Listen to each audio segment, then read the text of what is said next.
Hi, ശോഭ കിച്ചണിലെ എല്ലാവർക്കും സ്വാഗതം. ഞാനൊരു കപ്പ പപ്പടം ഉണ്ടാക്കാൻ വേണ്ടിയിട്ടാണ്. കപ്പ വേവിച്ച് അരച്ച് മിക്സിയിൽ അരച്ച് അതിൻ്റെ കൂടെ കൂട്ടുന്നതാണ് മുളക്, കാന്താരി മുളക് ഇതിൽ കൂട്ടുന്നതാണ്.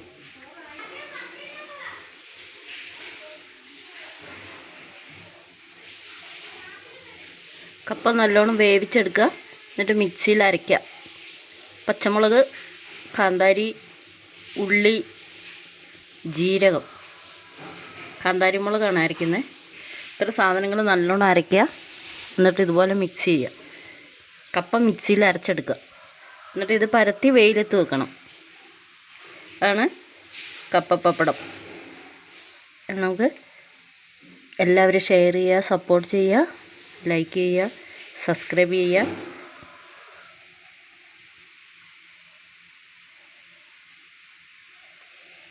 ഇനി അടുത്ത വീഡിയോ കാണാം. ഇത് പരത്തി വെയിലത്ത് വെക്കട്ടെ. ബൈ. അടുത്ത വീഡിയോ കാണാം.